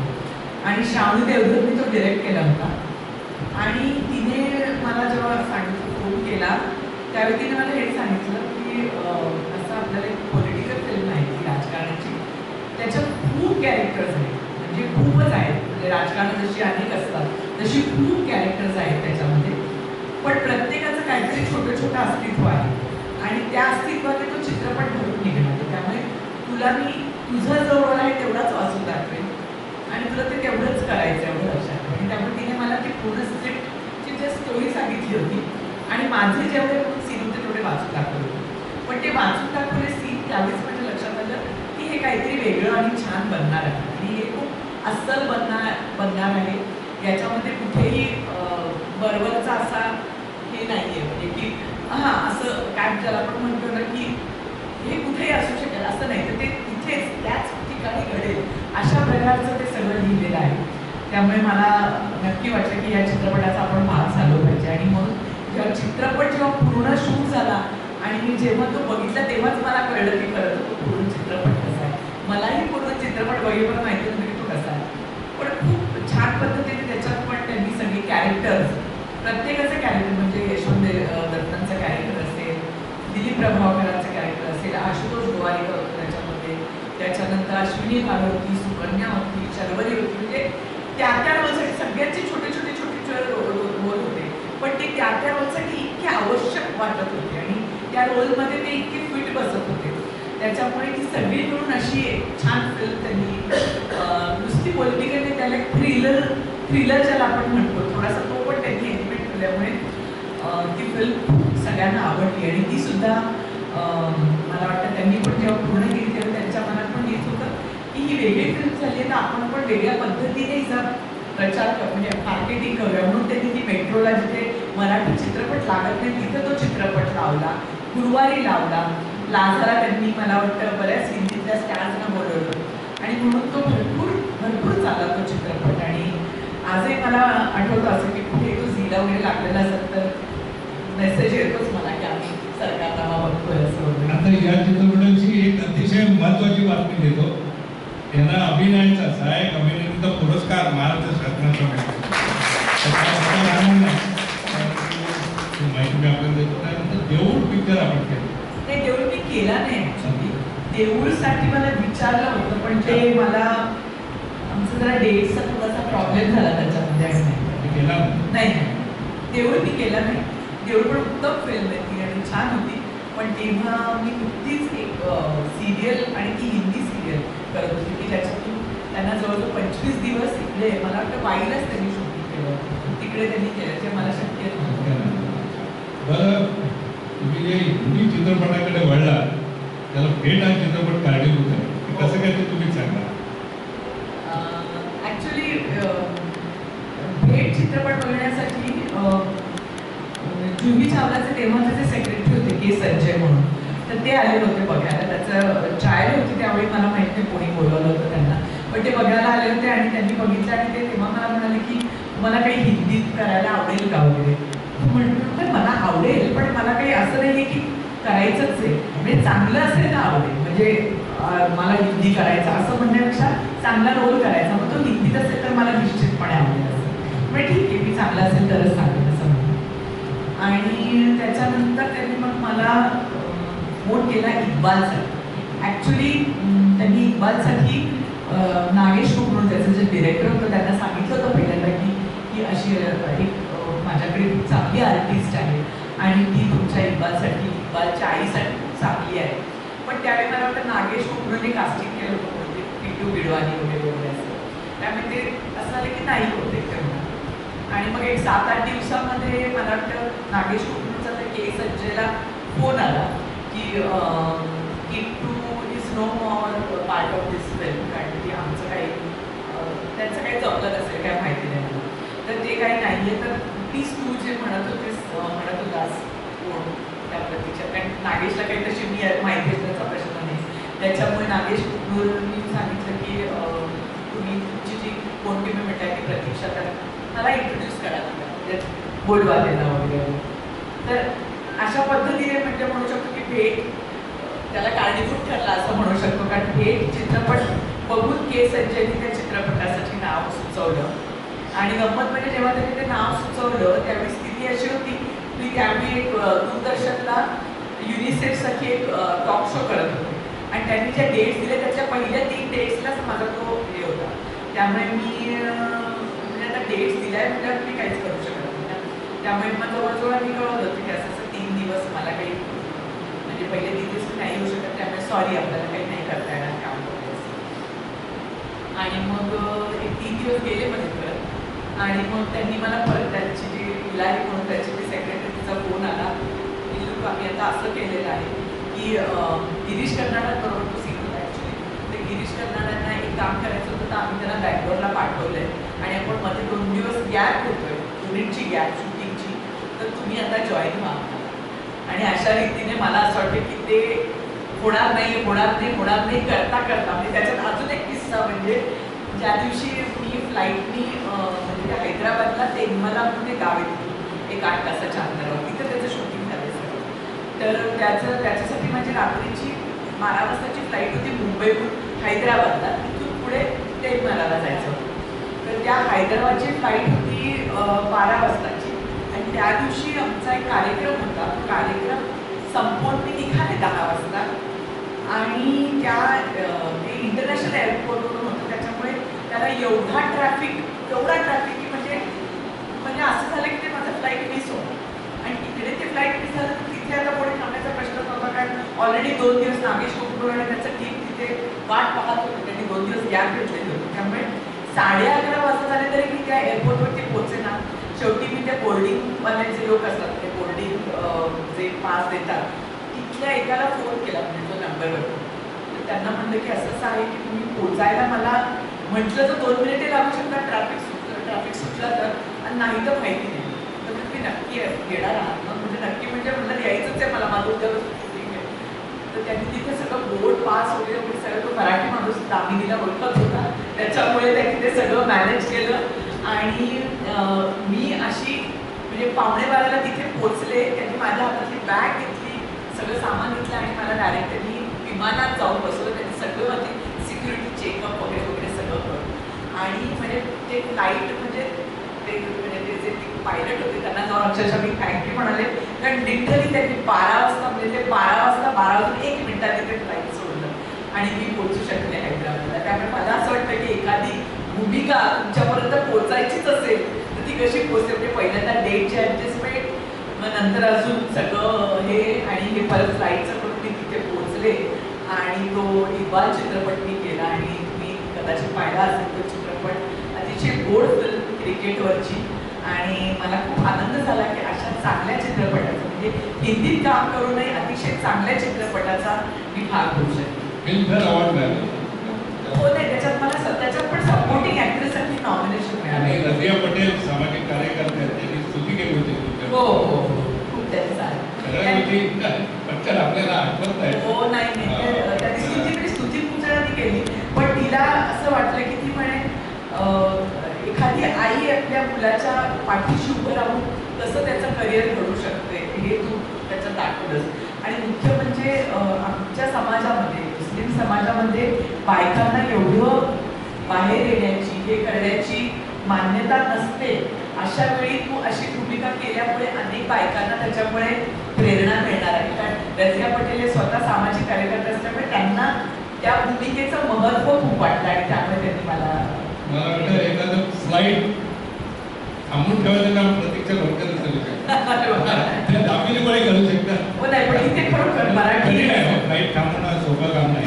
बरोबर 1 मिनिट पण बेसिकली त्यांनी मधल्या सगळ्या प्रोसिजरला कार्ड घेऊन मला परत पोहोचवलं. हे दामिनीमुळे झालं. हो ते आहे नक्की कारण त्यांनी मला विचारलं दामिनी मॅडम का असं करून विचारलं आणि म्हणून ते होऊ शकलं आणि मी तिथे पोहोचू शकले. मला वाटतं असे आपल्याला रस्त्यात भेटणारे असे असतात की ज्याच्यामुळे म्हणून आपण आपल्याला यश मिळालं असं कधी म्हणू शकत नाही कारण शेवटी हे रस्त्यात भेटणारी जी माणसं असतात हे आपल्याला तिथपर्यंत पोहोचवतात.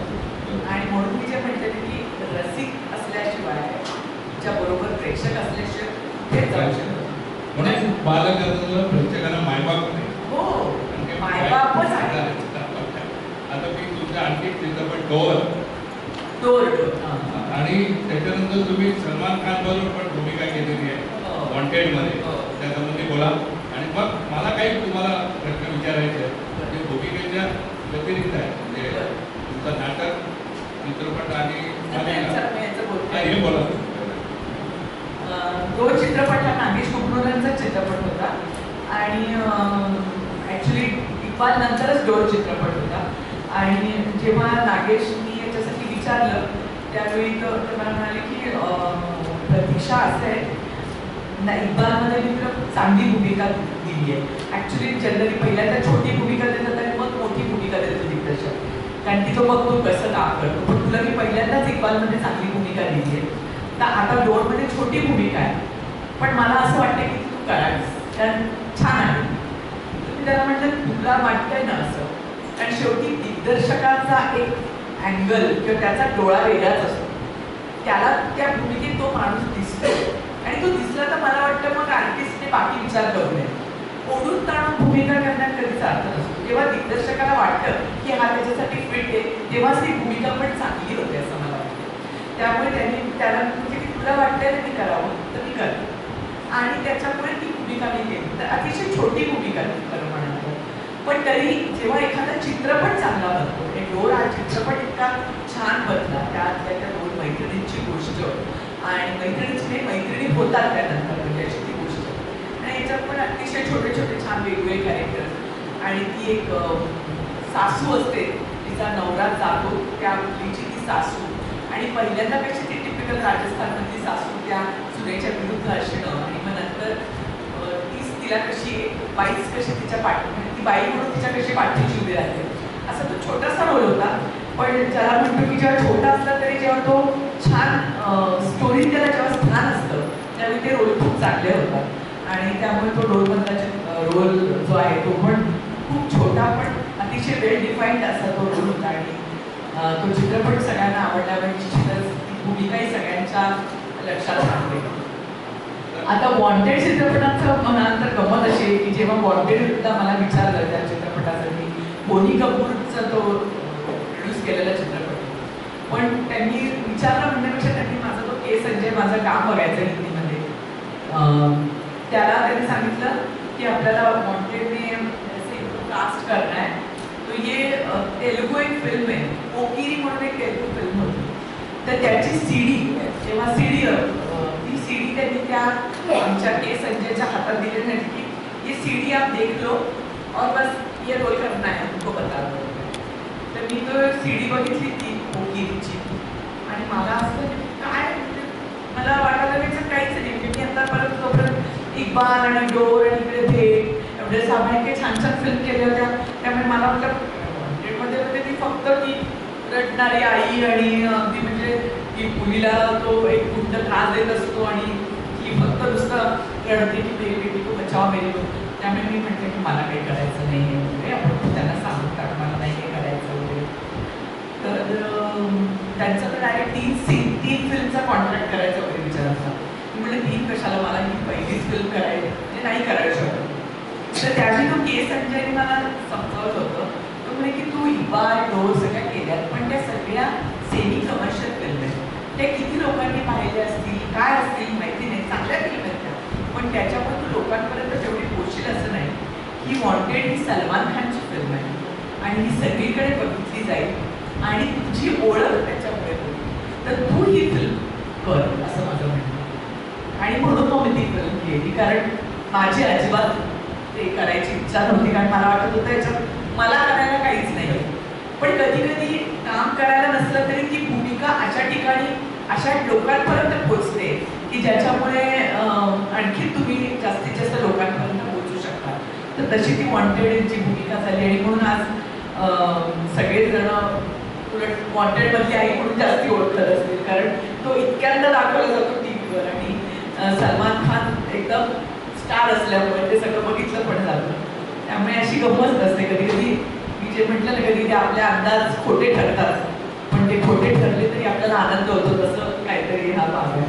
एक वेगळा प्रश्न तुम्हाला विचारतो की इतके वर्ष आपण अभिनय करतो तिन्ही क्षेत्रामध्ये, रंगभूमी असो, दूरदर्शन मालिका किंवा चित्रपट, यांच्या पुढच्या काळामध्ये आपल्याला काही डायरेक्शन किंवा निर्मिती वगैरे वरचा विचार आहे का, की पुढे आणखी काही वेगळं करावं असं वाटणार आहे का आपल्याला? ते भूमिका आता करून झाल्या अभिनय काय एकतर भूमिकाच अजून झाल्यात करून असं मला वाटत नाही, आणखी भूमिका करायची इच्छा आहे. ते बरोबर आहे, पण याच्याबद्दल वेगळं काहीतरी नाही कसं आहे माहिती, दिग्दर्शक म्हणून काम करायचं असेल तर तुम्हाला अजून खूप त्याचा अभ्यास करायला पाहिजे, कारण दिग्दर्शक हा सगळ्या टीमचा कॅप्टन असतो. त्यामुळे पण मला थोडंसं असं काही लिखाणाच्या अंगाने काही करायला नक्की आवडेल. म्हणजे चांगली चांगली नाट्यशास्त्राची पुस्तकं असतील जी इंग्लिशमध्ये खूप चांगली आहे, त्याचं मला काही भाषांतर करायला आवडेल, किंवा एखाद्या भूमिकेचा अभ्यास कसा केला जाऊ शकतो याच्याबद्दल काहीतरी मला लिहायला आवडेल. म्हणजे थोडंसं मला अकॅडमिकली काहीतरी करायला आवडेल, डिरेक्शनपेक्षा असं मला वाटतं. बरं, इतके वर्ष तुम्ही अभिनय करताय, तर या क्षणाला एक अभिनेत्री म्हणून आपण समाधानी आहात? हो, मला वाटतं कसं आहे, नुसतं समाधानी एकदम म्हटलं तर कधी कधी तुम्ही त्याच्यामध्ये स्वतःच्याच आनंदात मशगूल राहण्याची भीती असते. त्यामुळे तशी समाधानी नाही.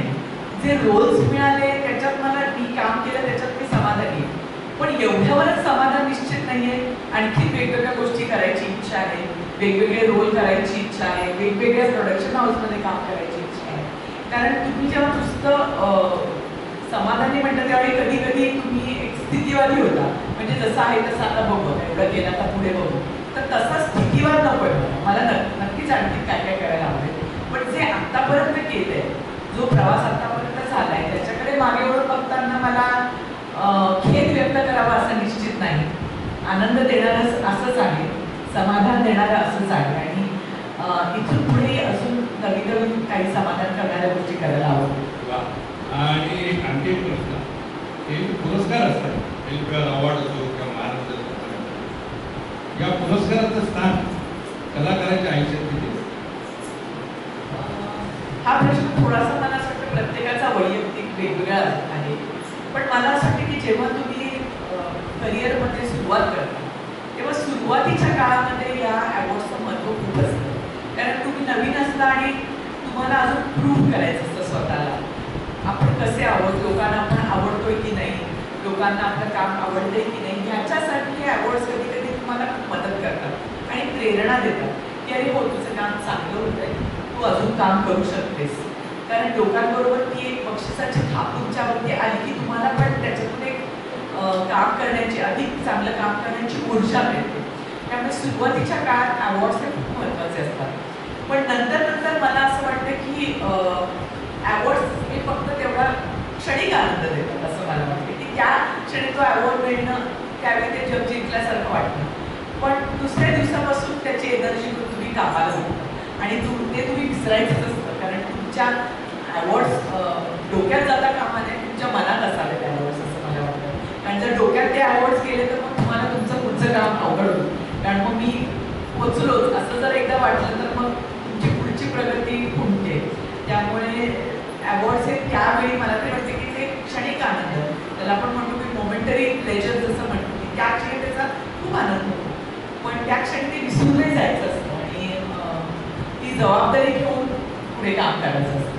मला मदन मोहनचा एक किस्सा आठवतो, थोडंसं विचारत होत आहे, त्यांना एकही फिल्मफेअर अवॉर्ड नाही मिळाला. पण म्हणून मदन मला पुढचं ऐका, त्यांचं मत काय ते सांगतो. पुरस्कार मोठा माणूस, तर लताबाईंना एकदा म्हणाल्या की मदन भैया, आपने इतने अच्छे गाने बनाए, आपको फिल्मफेयर अवॉर्ड मिलना चाहिए. त्याने काय उत्तर दिलं, आपको लगता है ना मिलना चाहिए, तुम्ही काय पाहिजे कलाकाराला? प्रश्नच. आणि लता मंगेशकर असं म्हणतात, काय अजून त्याच्यात कोणी म्हटला फिल्मफेअर अवॉर्ड पेक्षा मोठा आहे. तर आता एक आणखी असा प्रश्न विचारतो की ज्या नवीन लोकांना, म्हणजे जे आता अभ्यास करतायत नाट्यशास्त्र वगैरे काय, या क्षेत्रामध्ये यायचं असेल त्यांना तुम्ही काय सल्ला द्याल? आपल्या मुलाखतीची सुरुवातच मला वाटतं तिथून झाली होती की याला काही येत नाही, त्यामुळे याच्यात तुम्ही यालाच्या फील्डमध्ये घ्या असं करून प्लीज कुठल्या कोणी येऊ नका. मला असं वाटतं ज्यांना मनापासून असं वाटतं की मला या क्षेत्रामध्ये काहीतरी करायचंय आणि त्याची किती थांबायची तयारी असली पाहिजे आणि मुख्य म्हणजे ती पॅशन असली पाहिजे. बाकी काही जमत नाही म्हणून इथे आलो याला तसा काही अर्थ नसतो. मग तुम्ही लगेच कंटाळता मला असं वाटतं. जोपर्यंत तुमची आतून ती प्रबळ इच्छा नसते तुमचं ती, कारण अनेकदा आता काय होतं ना, खूप ग्लॅमर आहे या फील्डला, त्यामुळे लोकांना वाटतं की चला या ग्लॅमरसाठी इथे जाऊया आणि सगळ्यांना ते ग्लॅमर पण शॉर्टकटनी हवं असतं. पटापट कोणीतरी त्यांना वाटतं कुठेतरी एखादी सिरियल मिळाली लगेच नाव होईल लगेच हे, आणि तसं तुम्ही जर शॉर्टकटनी यश मिळालं तर मग ते जातं पण खूप पटकन. पण तेच तुम्ही ज्याला आपण म्हणू की नीट अभ्यास करून इथे आला, तुमच्याच गावात तुम्ही आधी काहीतरी करून बघितलं, मग तिथे तुम्हाला यश आलं, मग तुम्ही मुंबईला आला, मग तिथे आणखी प्रयत्न केले, तर ही थोडीशी प्रोसेस आहे असं मला वाटतं. आणि ही प्रोसेस तुम्ही न कंटाळता केली पाहिजे आणि ती न कंटाळता तुम्ही तेव्हाच करता जेव्हा तुमची ती पॅशन असते. तुमचं नाटकावरती बिनशर्त म्हणजे ज्याला आपण म्हणून अनकंडिशनल प्रेम असतं तुमचं या फील्डवर, तरच तुम्ही या फील्डमध्ये या. कारण तुम्हाला यश कधीतरी उद्याही मिळेल, कधीतरी ते मिळायला 10 वर्ष पण लागतील. आणि फक्त याचं ग्लॅमर आहे, झगमगाट आहे, तुम्हाला लोक ओळखतात म्हणून तुम्ही अजिबात येऊ नका. तुम्हाला छान काहीतरी करायचं, तुमचं मन रमतं याच्यात म्हणून येणार असाल तर या. कारण शेवटी इथे जसं स्टेप अप तुम्ही होता वरती जाता, तसंच इथे स्टेप डाऊन पण तुम्ही कधीतरी होणार असता. परतीचा प्रवास पण याच्यात आहेच. त्यामुळे मग त्याच्यात मग जर तुम्हाला या फील्डचं नीट ज्ञान नसेल तर मग तुम्ही परतीच्या प्रवासात अनेकदा फ्रस्ट्रेशन येण्याची शक्यता असते की अरे आता मला कोण ओळखत नाही, आता मला कोणी हे करत नाही. तर तसं नाही, मला त्या सगळ्यांचं ज्ञान असेल की मला वरती जायचंय पण मी एक दिवस खालीही येणार आणि जेव्हा वरती जाणार आहे तेव्हा मला काय काय करायचं हे जर मला माहिती असतं आणि ते करण्यासाठी तुमची प्रयत्न करण्याची, थांबण्याची, धडपडण्याची, योग्य संधी येण्याची वाट बघण्याची जर तयारी असेल तर तुम्ही निश्चितपणे या क्षेत्रातल्या खूप काही इथे करण्यासारखं आहे आणि खूप तुम्ही प्रयोग करून बघू शकता. आणि ते प्रयोग केले तरच मला वाटतं पुढची रंगभूमी येणार, ते रंगभूमी पुढे जाणार आहे. आधीचेच प्रयोग झाले तर ती पुढे जाणार नाही रंगभूमी. तुम्ही येऊन नवीन नवीन काही केलं तर नवीन रंगभूमी येणार. त्यामुळे नक्की या, पण मनापासून प्रेम करून या असं मला वाटतं. प्रतीक्षा ताई, आपण भाग्यवान आहात, कारण आपण 10वीमध्ये मेरिटमध्ये आलात आणि नाट्यशास्त्र हा विषय घेऊन आपण पदवी घेतली आणि हा जो छंद होता तो व्यवसाय म्हणून आपल्याला करता आला. फार कमी लोकांच्या ठिकाणी भाग्य असतं की जो छंद असतो तो व्यवसाय म्हणून करता आला. तर पु ल देशपांडेंचं वाक्य आहे, तुम्ही पोटा पाण्याचा व्यवसाय करण्यासाठी जे शिक्षण आवश्यक आहे ते जरूर घ्या, तिकडे थांबू नका. एखाद्या कलेची जोपासना करा, ते तुम्हाला आयुष्यात कसं जगायचं त्याची आणि का जगायचं याचं कारण देईल तुम्हाला. आणि खंडाळ्यामध्ये एक छान वाक्य आहे, मला वाटतं सगळ्यांनाच आवडेल ते ऐकायला. तुम्ही ऐकलं ऐका. दार्वेकर मास्तरांनी विद्या आणि कला त्याच्यामध्ये काय फरक आहे फार सुंदररित्या सांगितलं आहे, फार अप्रतिम आहे. असं म्हणतात की विद्या वेगळी आणि कला वेगळी.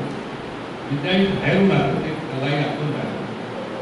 विद्येसाठी केवळ मस्तक पुरे असतं, कलेसाठी मात्र मस्तक आणि हृदय दोन्ही लागतं. विद्याही जगाचं थोडं सोडवतं, कलाही जगाचं थोडं घडवतं. विद्या अशी तुम्ही सुपारीसारखी देऊ शकता, कला मात्र उचलावी लागते तपकिरीसारखी. विद्या ही तालासारखी आहे, शिकता येते, शिकवता येते. कला मात्र रहीसारखी आहे, ती अंगात घेणावी लागते, जन्माला येताना उठून आणावी. सुंदर असं वाक्य आहे. आणि आता मला वेळ झालेला आहे, तर रॅपिड फायर अरे बापरे, थोडंसं 2 मिनिटं गंमत, त्याच्यात गंमत असते, ही गंमत म्हणून आणि गंमत म्हणूनच घ्यायचं. त्यात फार सिरियसली घेऊ नका, कारण त्याची दोन्ही बाजू त्यांना आवडणाऱ्या असतात. आता तुम्ही रंगभूमी, मालिका आणि चित्रपट तिन्ही ठिकाणी कामं केली, त्याचं आवडतं सगळे. पण मला वाटतं रंगभूमी सांगायला हरकत नाही, पण बरेचसे सांगायला काही हरकत नाही, त्याचा काही प्रश्न मी नाही. तुम्हाला एक म्हणजे मी या क्षेत्राचा नाही आहे, परंतु आपले जे काही संजीव कुमार वगैरे केले ना, ते लोक नेहमी विचारले तुम्ही रंगभूमीवर राहतात का, त्याच्यामध्ये अभिनय, सशक्त अभिनय असतो. त्याच्यामध्ये बरेचसे नट हे रंगभूमीवर पिक्चरसाठी गेलेले. त्यामुळे रंगभूमी हा तुमचा अभिनयाचा पाया असावं असं मला वाटतं. मला माहित नाही त्याच्यामध्ये. यांना आवडतं म्हणून रंगभूमी. नाही मला आवडतं, मला संगीत आवडतं. परत तुमचा जन्म औरंगाबाद आहे आणि तुमचं सगळं आयुष्य मुंबईत गेलं, तर औरंगाबाद की मुंबई? कर्मभूमी ते जन्मभूमी काय उत्तर देणार याचं? शिवाजी मंदिर की दीनानाथ नाट्यगृह पाहते? पहिले शिवाजी मंदिर होतं, आता दीनानाथ. तर तुम्ही सिंगल स्क्रीन, मल्टिपल फ्लेक्स आणि OTT त्याच्यामध्ये कुठल्या याला चित्रपट? पण यांच्या अभिप्रायामध्ये 3 आहे, 2 असतात जनरल. ठीक आहे, आता काय आहे तुम्ही तिकडे तिघांनी कामं केली ना, त्याच्यामुळे तुम्हाला कुठलं अधिक आवडतं? नाही कारण काय आहे, चित्रपटांचं कसं आहे, चित्रपटांचा पण सिंगल स्क्रीन आणि मल्टिप्लेक्स आहे. OTT वेगळाच आहे ना, आपण म्हणून म्हणतो की तसं कंपॅरिझन नाही करतात ते. मल्टिप्लेक्स की सिंगल स्क्रीन म्हणजे सिंगल स्क्रीन काय कसं. मेकअप रूम की व्हॅनिटी वेअर? Makeup room. आणि शेवटचा प्रश्न, वृत्तपत्र, न्यूज चॅनल की डिजिटल? वृत्तपत्र. ऑथेंटिकेटेड आणि वाचन. लिखित शब्दाला जी विश्वासार्हता असते ती बाकी कशालाही नसते. मी वसंत व्याख्यानमालेमध्ये आम्हाला या ठिकाणी बोलवलं, त्याबद्दल आमचे मित्र समोर बसलेले आहेत. मागाशी त्याने आमचा सगळ्यांचा सत्कार केला, म्हणजे आभार मानतो.